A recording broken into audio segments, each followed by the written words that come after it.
6, and then again Thursday and Friday from 4 to 6. So it's a complete series. What we're going to be doing Friday from 4 to 6, we also did yesterday afternoon. So any of you who did attend yesterday, we had some people who braved the rain. So that Friday night is going to be a repeat of yesterday morning. If you want to hear it again, of course you will. And we do have our books there for those of you who want to go deeper. And for those of you, when you finish the series, if you'd like to speak to me personally, anyone who'd like, especially anytime after tomorrow evening, when we finish the core of it, if anybody feels they'd like a personal consultation, I'm happy to try to arrange that as time allows.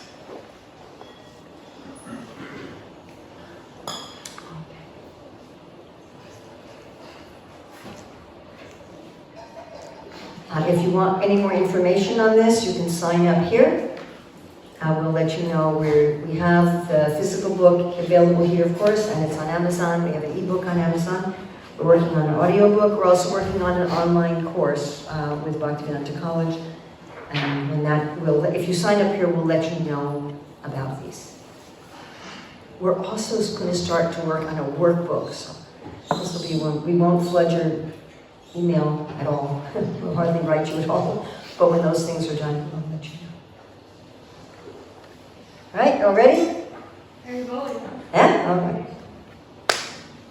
So are your working life and your spiritual practices out of balance, whether you know what your ideal career is or you're not yet sure? So what we're going to do in the next few days is to learn and begin to implement the 9 principles of career Dharma system, so that you'll be well on your way to achieving deeply satisfying career success and harmonious balance between your career and your spiritual life. So I want you to imagine that your daily life has gradually come to include all the practices and activities that you've always dreamed of, that you love the work you're doing, you love what you're producing, and how you're making a meaningful contribution. That your work is giving you the kinds of prosperity that truly enrich you and that you joyfully share with others. Now imagine that the whole world was like that. So we're going to look at first identifying our ideal career field and prosperity type. And that's what most people are interested in. What's my nature? What should I do that matches my nature? That's not enough to achieve full career Dharma. You want to go beyond that to learning the secrets of making our work deeply meaningful, beyond that to progress to Dharmic mastery, and then the whole system for peace and prosperity. So I'd like you all to read this with me. Read this all together. Connecting our nature with our livelihood, advancing through life while nourishing our nature, extending our prosperity to others, ethical and meaningful work of value, delighting, cherishing our prosperity and field of work, having celebrations of the sacred in our life and work, above the shades of ego, maintaining societal balance, cooperation between the fields and competition within the fields, all-inclusive sustainable prosperity. So on Friday afternoon from 4 to 6, we'll be discussing all 9 of these briefly. I mean, you can see how big our book is. We hope it's not an intimidating size. The last 200 pages are all just, citations and appendices. It's not quite as big as it looks. But anyway, we'll be going over all of this in a brief form on Friday afternoon. And what we'll be doing until then is basically mostly Principle 1. We'll be discussing a little bit of Principle 2 this afternoon. And we'll be discussing some aspects of Principle 4 on Thursday, tomorrow afternoon. Okay? All right. So Krishna says in the Bhagavad Gita that we cannot repress our nature. We have a particular nature. We're going to act on it. We're not going to be able to repress it.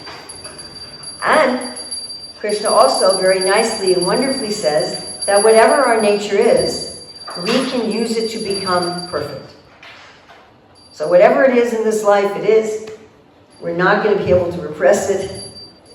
And whatever it is, we can use it to become perfect.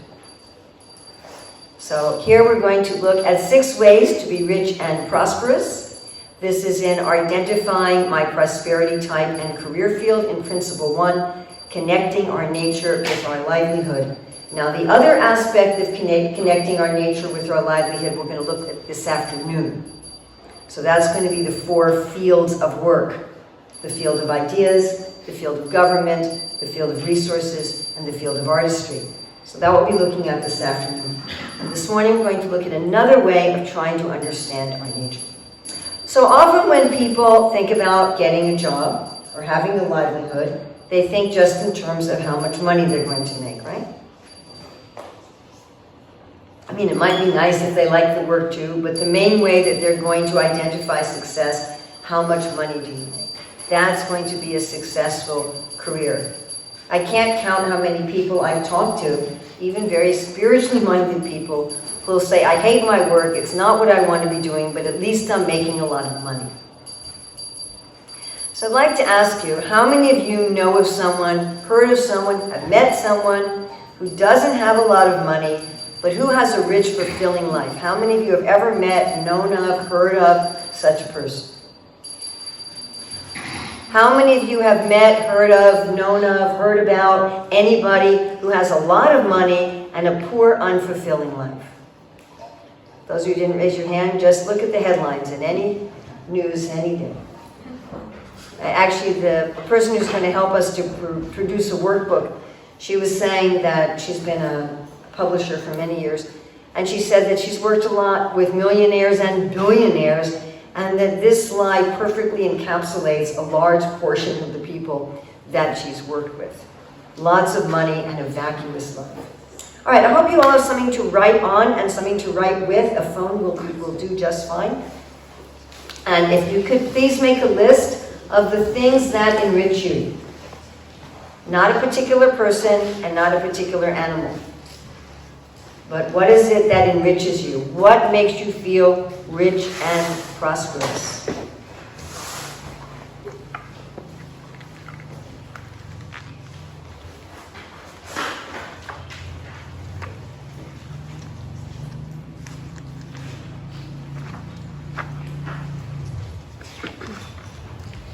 Maybe if anyone has extra paper, they could share with the people who don't have anything. And again, your phone is fine. You can take notes on your phone.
I would like you to take at least one of those, just take one, and expand it a bit. Write 1 to 3 sentences. For example, something that really enriches me is artwork. And so, in the place where I stay, I have some nice prints up on my wall. I like to do these pretty PowerPoints. I like to support artists. I like to engage artists. You notice our Krishna Meditations book there is full of artwork. We produce Manashiksha that's full of artwork. So that's what I would write if I'm going to expand that something. Okay? So you take one of these things that make you feel rich and prosperous and write 1, 2, 3 sentences about it.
So now we're going to look at the descriptions from the Bhagavad Purana and other Vedic literatures of 6 different ways to be prosperous. Now, for those of you who are already very spiritually minded, you might be wondering, why do we care about being prosperous? Well, first of all, the founder of our Hare Krishna movement, Srila Prabhupada, used the phrase peace and prosperity at least 195 times. A society that's full of peace and prosperity is also a society that is far more likely to be spiritually minded. And a spiritually minded society is more likely to be peaceful and prosperous. And why do we care about our individual needs of being peaceful and prosperous? So Srila Prabhupada describes that we're each like a cell in the universal body, and that these different functions in the universal body are like different organs in a body. So like each of us, we have a heart, we have lungs, we have a stomach, right? We have muscles, we have bones, and all of those are made up of various living cells, correct? Yes? Okay. Do you want all of the cells in your body to be happy? Yeah? Everybody want their brain cells to be happy? Yes. Want your stomach cells to be happy? Yes. Okay. Now each of them are going to be happy in a somewhat different way. So the exact kind of nourishment that a brain cell needs and the exact kind of nourishment that a heart muscle needs or that a lung cell needs is going to be different. Their particular environment is going to be different. And you don't want to give the kind of nourishment to a heart cell that you would give to a lung cell. Does this all make sense to everybody? Yes. So, according to Ayurveda, we each have a particular type, and according to that understanding, there's different kinds of food that are better or worse for us. Not like Western medicine, where they'll say, well, this food is just healthy for everybody. For example, if you have a Kapha type, then it's good to eat a lot of potatoes, but if you have a Vata type, it's not good to eat a lot of potatoes.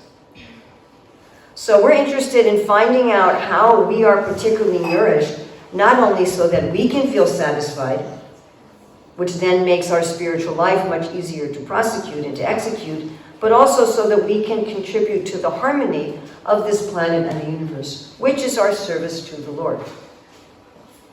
All right, everybody ready? Okay. And again, this is just one way of finding out our nature. And this afternoon, we're going to look at another way according to the 4 fields of work.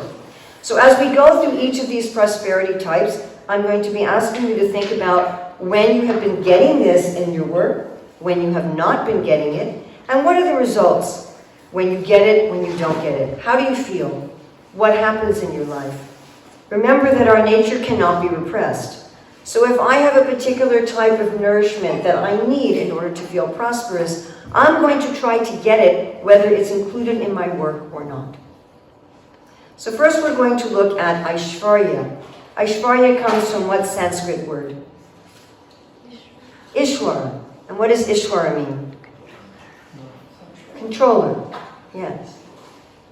So this refers to work where we have some sort of positional leadership, where we have some sort of title and position, some administrative duties. Some kind of work where we're engaging other people, organizing other people, organizing projects. Okay? Is this, you follow? Yeah? So many times in a spiritual community, we think that wanting to be a controller or being happy being a controller is negative. We should all just be little humble servants, and nobody should ever take a position of administrative leadership because that's all full of ego. And I know I felt that way for a very, very long time. And so I was always trying to not lead. In fact, I was thinking, well, it's really awful that I'm constantly trying to put myself in a position of leadership. I should stop that, and I should just make flower gardens. So I was in India one time. It was a big festival day, and I went to visit a temple for the festival, and in preparation, I saw some of the women were working on making flower garlands. And I thought, oh great, I can finally just make some garlands. So they saw me coming, and they were kind of protective, and they didn't want me to help. And the temple president's wife was there, and I couldn't I don't know Hindi very well, but I can understand that what she was saying was that I was a very senior guest, and therefore they had to let me make flower garlands whether they wanted to or not. And that, I didn't really like that, but anyway, that was where it was. So I sat down, and they had a different technique than I knew. I knew how to make garlands with a needle, and they were tying the thread. So I was watching them trying to learn their technique. Finally, I sit down, and I'm making a garland, and the whole time, there were these three ladies, and they were looking at me, and they were probably all in their 50s or so, and they were going, Anglese, which means foreigner, you know, like this foreigner doing, the whole time. And I'm just getting more and more in distress, and trying to finish it as fast as I could. And I finally finish the garland, and as soon as I get up and walk away, they tear it all apart. And then I thought, well, maybe I should be leading instead of making garlands. But I still wasn't quite convinced. I still kept thinking, you know, I should not lead. I should not lead. It's not right. I should just be in the back and be quiet. And then one of my friends was getting his master's in psychology, and he was giving people a personality test. And he asked us all to participate to get data for his research. So, okay, fine. So, you know, I did the thing. And then he's meeting with each of us afterwards, and he says to me, Urmila, according to your personality type, you cannot not lead. And finally I accepted it. I thought my whole life I've been trying to not lead, but I can't. I cannot not lead. And once I accepted that, I found out how satisfying it was to me. Just like one of my services at the present moment is to be the chairperson of the Shastric Advisory Council to the GBC, which is a group of 18 scholars. And to get 18 scholars to write a paper together, right? Like this Career Dharma book, it was two of us co-authors.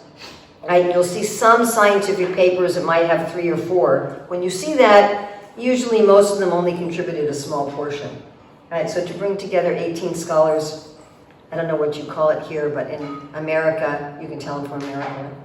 In America, we call that herding cats. Yeah? So trying to get everybody to cooperate and that everybody agrees with what we come out with and to put their name on it. It's a challenge, and it's the kind of challenge that I really enjoy and that really enriches me. Now, I was talking to one person in, where was this, Czech Republic, and he was saying that he likes managing a business. He doesn't so much like the marketing and sales aspect. What he really likes is the management of it. And I spoke to another friend in Belgium who told me the same thing. She said, I used to be on the marketing sales aspect, and pretty soon I began to be a project manager and managing teams, and then I was managing teams that are managing teams, and now I'm managing offices all over Europe. I said, how many people altogether are you responsible for? She said, 50,000. And she said, it brings me so much great happiness to help all of these people become successful. So some of us really are enriched by Aishwarya. Others of us don't like it at all. Some people are just like, man, I can have it, not have it. Some people, they want to run as far away from this as possible. Just let me do my own stuff. Let me just manage myself or be part of a team and have someone else take this responsibility. So I'd like you to think of when you've had Aishwarya as part of your work and when you haven't had it. What happens to you and how do you feel when you have it? And how do you feel when you don't have it?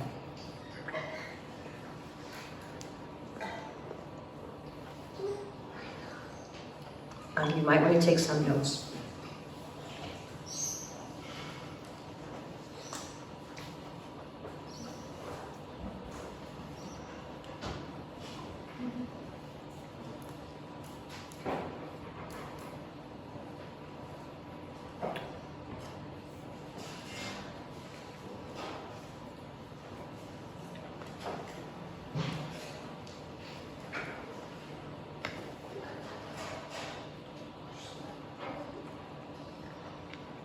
Now we're going to look at Gyan. Gyan means knowledge.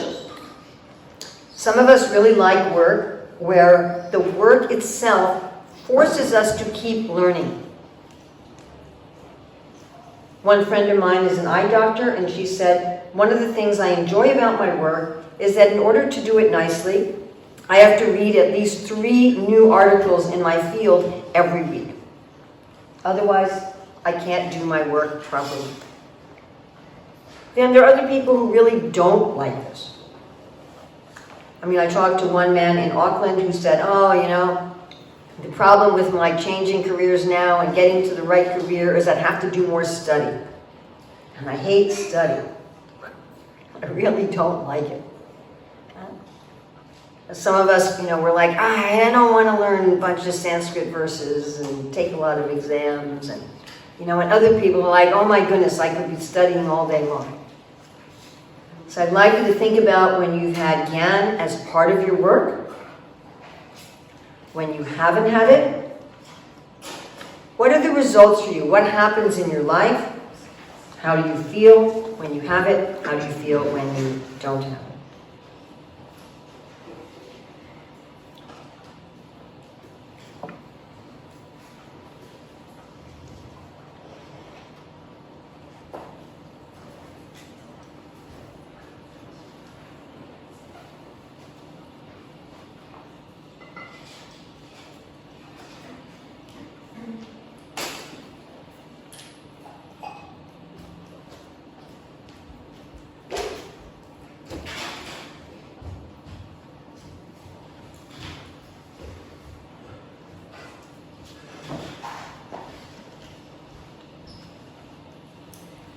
Okay, we're going to go on to Virya. Virya is health and strength. So one person I talked to in Germany works with construction, and he said that one of the things he likes the most about his work is how physical it is. He said if there's bad weather and he can't do any work for a few days, he starts getting very restless. He said, I really like work that includes a physical element and makes me healthier and makes me stronger in the process of doing the work. One woman I talked to who works with cows told me the same thing.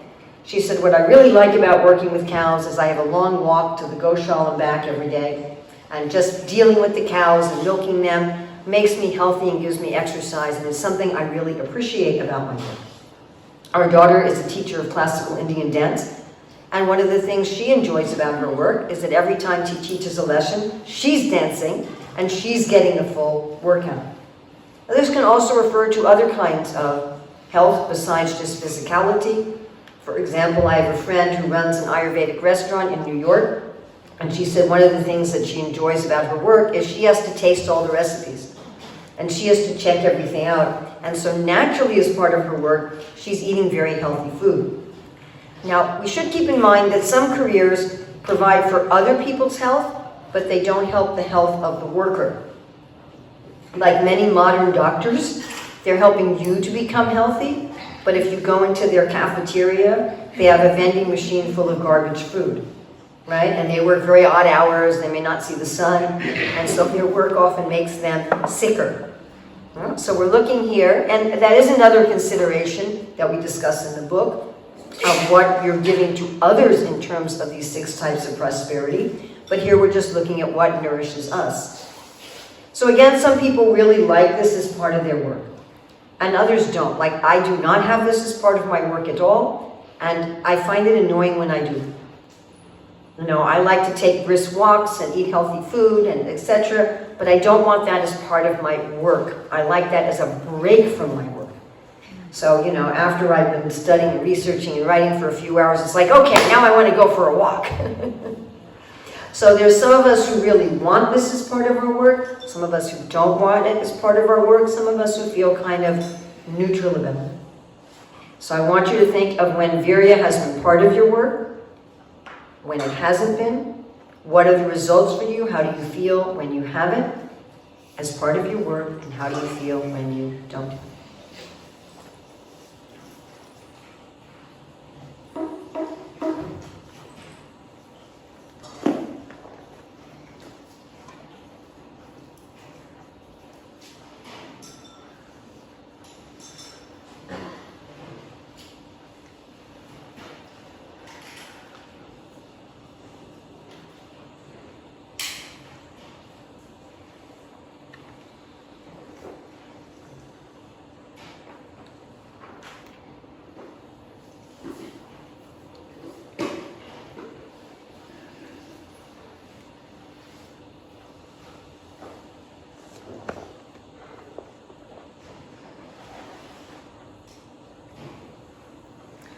the next one is Shri. So Shri means like sparkliness, splendor. And it refers to different kinds of beauty or charismatic leadership. So this can mean visual beauty. If you have work where you're working a lot with art, like my daughter is a dance teacher, again, she works a lot with physical beauty in terms of the costumes and the makeup and the jewelry. It can refer to auditory beauty. And her work also has her in contact with a lot of beautiful music. It can refer to olfactory beauty. People I know that work with essential oils or incense or flowers. It can refer to the beauty of nature. If you have a job where you're outside a lot in a beautiful environment, not like right in the middle of the city. It can also refer to charismatic leadership, which is a little different from Aishwarya. You can have both Aishwarya and Shri, or you can only have just one or the other. You could be an administrative manager who's not particularly a charismatic leader, or you could be a charismatic leader that has no administrative managerial responsibilities. Do you see the difference? So some of us really like this in our work. For me, I actually can't function without this in my life. If I don't have some Shri in my life, I feel like I'm suffocating. But there's a lot of people who are just mad about this. I know a lot of people who, they don't mind if the environment's beautiful, but they certainly don't want to create that themselves. They're interested in just being practical and getting things done, and they consider this, right? I was actually talking to one couple where for one of the couple, one member, Shri is super important and the other one is not. And how, this becomes a problem with how to spend their money.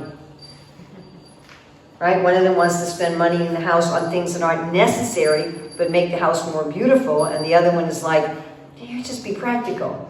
It's not necessary. I mean, if we have it, fine, but I don't want to spend any money on it. So some of us really want this as part of our work, some of us are kind of meh about it, and for some of us really, it's not something that we particularly want as part of our work. And again, when you're thinking about this, you can think of any aspect of Shri: visual beauty, auditory beauty, olfactory beauty, the beauty of nature, or charismatic leadership. And think about when you've had any or some combination of these in your work. When you haven't had any of these in your work, how do you feel what happens to you when you have them? And how do you feel what happens to you when you don't have them?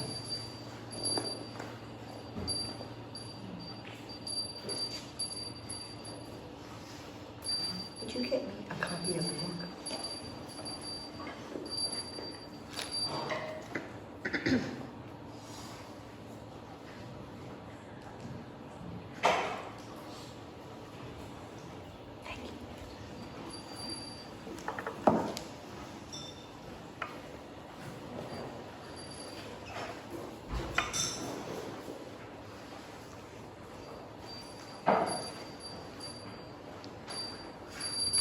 So the next is Yasha.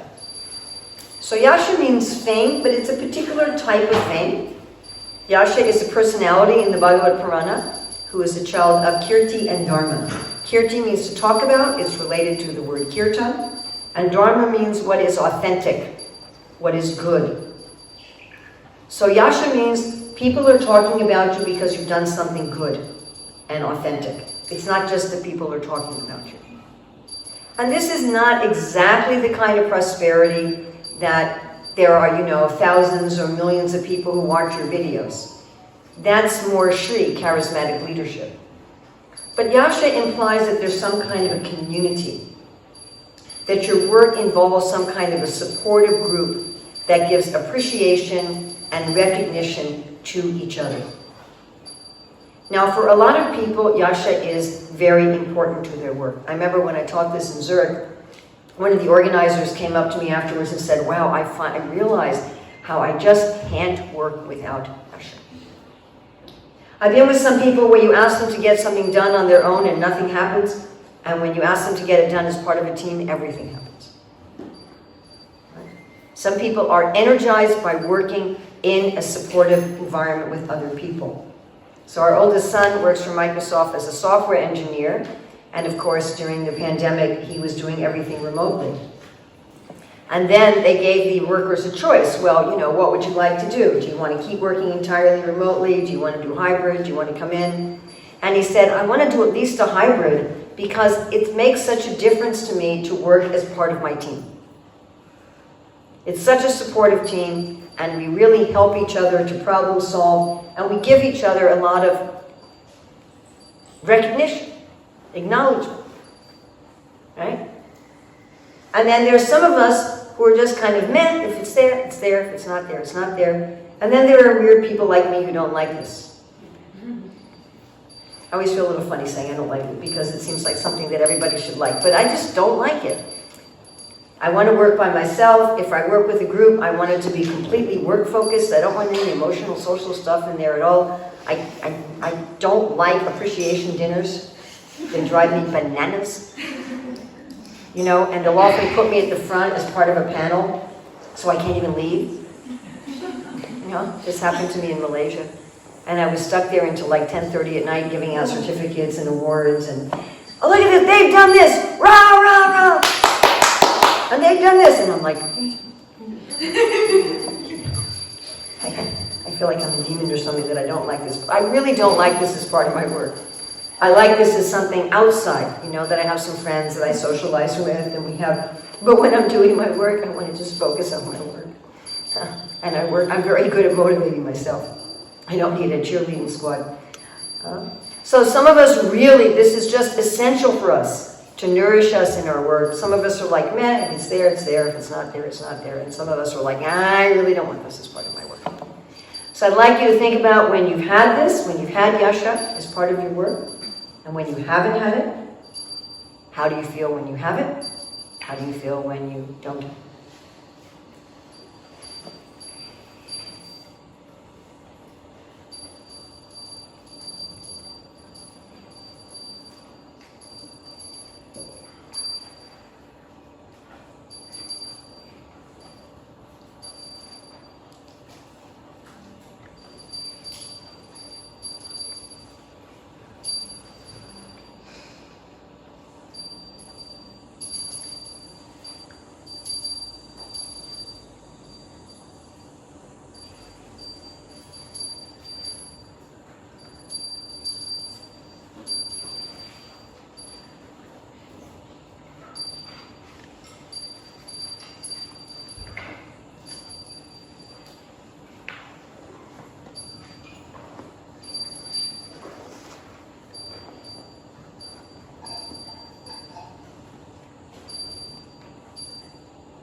And now we're going to go to vairagya, which I think a lot of people probably think is an anti-prosperity. Vairagya means attachment, vairagya means without. It's a sense of detachment, freedom, equanimity, balance. So this would be a job where maybe you have flexible hours. Maybe you can do a lot of traveling. Maybe your job allows you or even facilitates living a very minimalistic lifestyle. There are also some jobs where vairagya is built in because you're dealing with very difficult things in the world. Maybe you work in a place where you're counseling people who have addictions. And so you naturally develop vairagya in terms of detachment. Right? Or you're trying to help criminals, former criminals, get back into society. And so detachment is built into your work. Or some kind of work where you're really not dealing, perhaps, with emotional, social things. So for some people, this is essential for them to feel rich. I know many people that I work with, this is at the top of their list of what they want in a job. And other people really don't like this. There are some people who are more interested in security. They want a regulated schedule. They want to have a lot of comforts in life. If they, travel, they're going to bring at least 2 big suitcases with them on the plane to check in. And this is just not their thing. Or some people are like, meh, can be there or not. So I'd like you to think of when you've had some work where vairagya was an integral part of the work in some way, when you've had work where it wasn't there, How do you feel when you have it, and what are the results for you in your life when you have it? How do you feel when you don't have it? Could you please explain a little bit more? I didn't really get it. You want to understand more about what vairagya is? Yeah. Okay.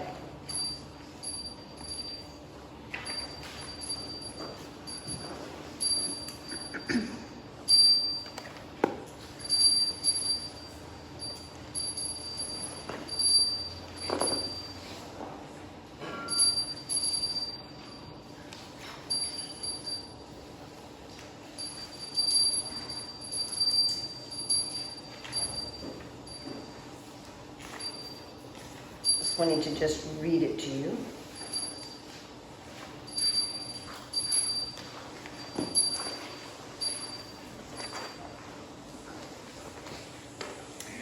Okay. The last of the 6 types of prosperity and the most mysterious is vairagya, equanimity and peacefulness. Vai means without and raga means attachment, passion, interest, and emotion. Vairagya is not repression or suppression, but an inner state of equanimity and freedom from attachment and aversion. It is also a state of inner identity separate from all the labels, titles, designations, and corresponding expectations and duties of this world.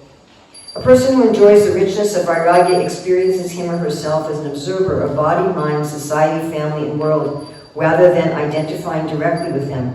Someone who finds pleasure in receiving and giving vairagya feels enriched by a lack of ego, a sense of forgiveness, humility, compassion, and a sense of non-dependence on circumstances or others' approval for security or happiness. Of all the 6 forms of life's riches, vairagya lends dignity to the others. In fact, the others are not fully attractive without some vairagya.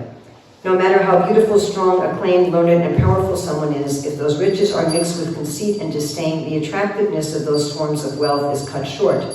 At least a little sense of honest humility must be added to all the other types of prosperity for them to be fully attractive. The wealth of vairagya is also distinct from the other 5, as only vairagya cannot be lost through external circumstances or the actions of others. In addition to an inner state of equilibrium, vairagya can also mean the wealth of being satisfied with simplicity and functionality in one's home, dress, and so forth. Okay. Let's get to somebody who enjoys vairagya.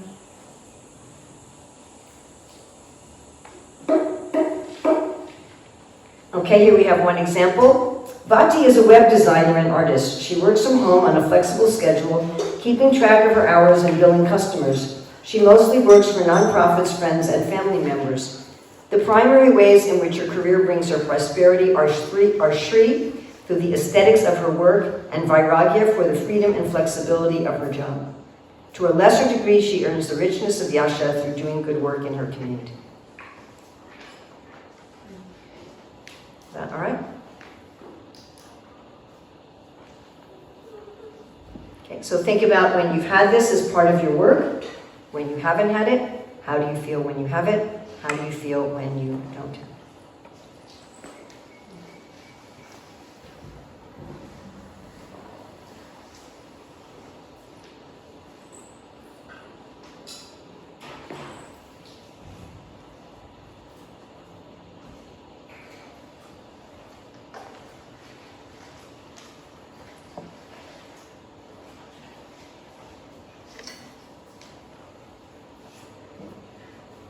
So I think by now most of you have seen that there are probably 2 or 3 of these that are really important to you, and maybe 1 or 2 that you really don't like. If you can make a list of what you feel is most important to you in your work in order of importance.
Now, there's a lot of people who think, well, I don't need to have in my work the kind of prosperity that enriches me. I just need to have money, and I'll use that money to buy it. Right? Or I'm getting the wrong kind of prosperity in my work, but I can exchange it. But that doesn't work so well. Just like if I want to take American dollars and turn it into Australian dollars and then back to American dollars, what's going to happen? I'm going to lose. Exchanging one prosperity type for another doesn't work very well. Or people will think, well, you know, I'm not enjoying this in my work, but I'll enjoy it on the weekend or in the afternoons. But do we always have time to do the things that we enjoy doing in the afternoons and the weekends? Sometimes we're so busy just living life that there's no time for those sort of things. And do we really want to spend 8, 9, 10 hours a day doing things that leave us feeling impoverished? And as I said in the beginning, how are we really going to make our proper contribution to the planet, to the universe, and to the Supreme if we're not getting the kind of nourishment that we need? We'll talk about this in depth more tomorrow afternoon. What happens if you do the wrong kind of work? What happens if you do work that's not your type of work? So there's a friend of mine who worked for a while as a traveling musician. And he and his wife would travel from one place to another. And it was just the two of them, so he would unload and reload their equipment. Right? And then they had philosophical lyrics to the music that they wrote, but I went to one of their performances and you couldn't hear the lyrics. And they did, the wife did a lot of dancing as part of the show, and they had like a light show and things like that. What prosperity types was he getting from his work? Shri in the music and the lights and the dancing. What else? Vairagya from traveling, living very simply. The virya from doing all the heavy work, yes. And a little bit of gyan from writing the lyrics. And no yasha, it wasn't part of a community of musicians, and no aishwarya, he had no administrative duties. So he hasn't had that job for a while. In the last few years, he's been working as a tour guide in national parks in America. So he studies about the park, what is the history, about the plant life, the animal life. He travels there and he goes through the trails on his own to become familiar with them. And then he takes groups out for a tour, sometimes for an hour, sometimes for a day, sometimes multiple days with camping. What prosperity types is he getting from his work? Gyan? No yasha, because he doesn't really have a community of tour guides. Shri from the natural beauty and a little charismatic leadership. No aishwarya, he has no managerial administrative duties. Vairagya, yes, and? Virya.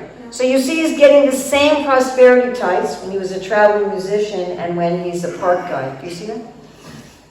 And we're going to be studying the 4 fields of work this afternoon. Both of those types of work are in the same field. They're both in the field of artistry. So this is the inner portion, stylized inner portion of the logo for the Gaudiya Math as designed by Srila Bhaktisiddhanta Saraswati Thakur. Our Srila Prabhupada took this Gaudiya Math logo, this is just the inner part of it. He took the Gaudiya Math logo and put it on the gates of our ISKCON temple in Mayapur. For reasons that I do not understand, these words have been erased from that logo. So you can see, if I can find, here's the complete logo. And you'll see this on our gates in Mayapur, but the names of the prosperity types are not there. You just see like the points of the star. By the way, my granddaughter redrew this because all the copies of the original logo were the resolution was very poor.